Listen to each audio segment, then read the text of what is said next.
Welcome to Designs by Diane. Today we're going to make this double diamond star.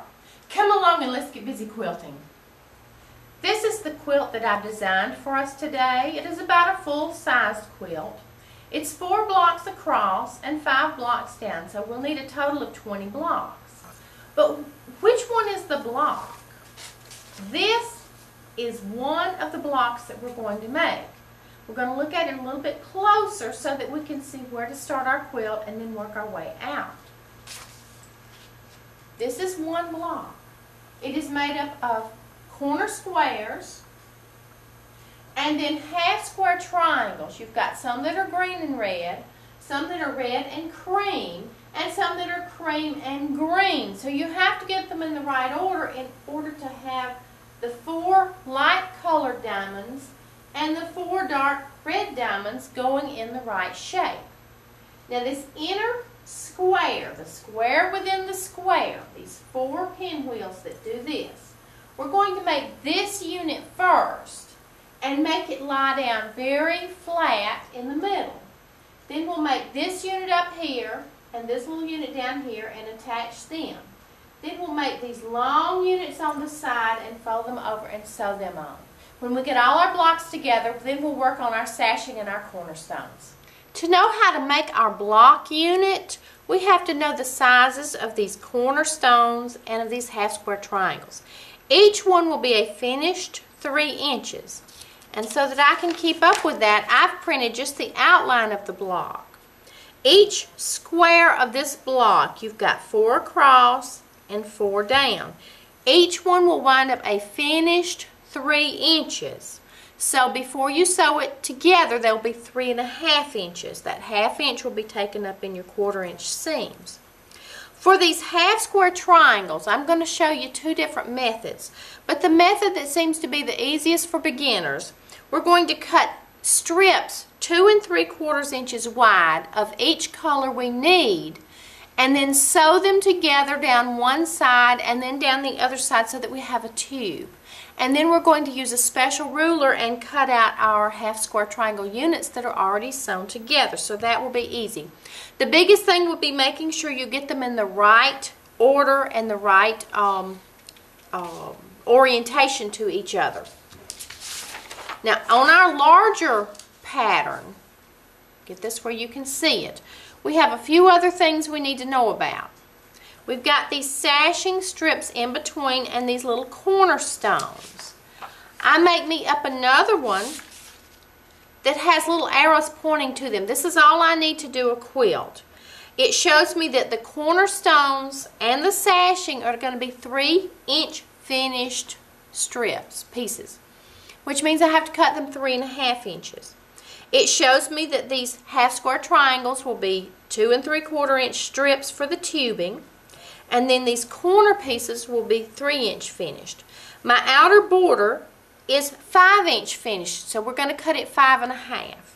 With this is all we need to make this quilt. We just have to know where to start, and we're going to start on the inside pinwheel of these blocks, and then add the outsides and get all our blocks done. Then we will sew them together in long rows with the sashing. And then sew our sashing strips into long rows until we have all of these long strips hanging on the wall. Then we will sew them together, put one on top of the next one, sew them together until we have the entire quilt center done, and then just put our last border on. We're going to make this pinwheel unit in here, these 4 blocks in the center first. So the 2 fabrics we need are our light and our red. I have chosen, since it's almost July the 4th while I'm doing this show, red, white, and blue. Let's just be patriotic. So I'm going to toss my blue to the side. I don't need that right yet. We need a strip of red and a strip of white to start out our tubing. Now we needed 2 3/4 inch strips. So find the 2 3/4 inch line on your square. Get the top even with the edge of the fabric up there, and your 2 3/4 line over here at the left, and 1 2 3/4. Count it over if you need to. Don't mess it up. I'm going to go ahead and do 2 while I'm at it. however many you need. You can get quite a few units from this, but the bigger the quilt, the more you're going to need. So I'm going to do the same thing with the white and get me 3 white ones, and then I'll be back. I have one of my red strips and one of my white strips. I need to sew these together on both edges so that I have a tube. So I'm going to flip my red strip over and get the top edge and the right edge even, up here at the top and on the right edge. Then I'm going to take it and put it under the presser foot of my machine, and I'm going to bring this in where you can see it real good. I want the top edge and the right edge. My right edge, now for my scant 1/4 inch, mine has to ride right at the right edge of my presser foot. You need to find out where your scant 1/4 inch is, and that's where you need to let yours ride. If you have a machine with a variable needle position, that is absolutely great. That's the easiest way to do it. Now, I'm going to hold on to my threads as I start to sew. Now, I have my stitch width on about 2 1/4 or 2 1/2. You want it tight enough it won't come out, but not so tight if you had to pull something out, it would be a problem. And I've just got white thread in here. I want to start sewing. Watch the right side of the presser foot. Stop with your needle down and get it even on the edges again. And sew some more. Stop with your needle down and get some more even. Put your hands on them. And sew till you're at the end of that edge. Sew in small sections. You get them even on the right edge and sew that much and stop, and then sew a little bit further after you've evened it up. Now I'm going to keep doing this until I get to the other end. I have the 2 strips that I just sewed together right here on the seam line. I'm going to sew the opposite side together so that it makes a tube. You're going to do it the same way.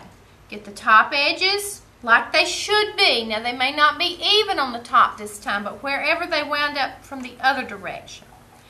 Hold your threads and start sewing. Keep that scant 1/4 inch. This time it's a little bit easier because the previous stitching is holding them in place.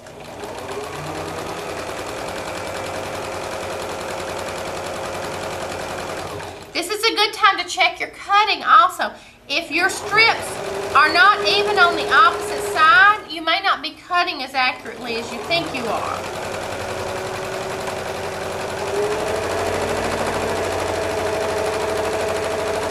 And when I get to the end of this, I will show you how to cut our pieces for our quilt block. I have my strip face down on my cutting mat. You can see the stitching line on each edge of it. Now I have to cut out my squares, making sure that the end product is 3 1/2 inches. Now I have a ruler here made by Eleanor Burns, Quilt in a Day. Let me get it where you can see it. Now because I want my pieces 3 1/2, there's a 3 1/2 line. This red line right here says 3 1/2. The even lines are over here on the other end, so we don't care about those. We want the 3 1/2 line. I'm going to line my 3 1/2 line up with the seam line, not the edge of the fabric, but the seam line. We're pretending like we sewed this together, but it was one piece already. Now the nose of your ruler will go up into the other stitching. We can just pop those stitches out without too much trouble. So now, get your stitching line even with your 3 1/2 line. Cut, cut, and that's the only time you will cut in both directions. And I didn't quite get that thread. Okay.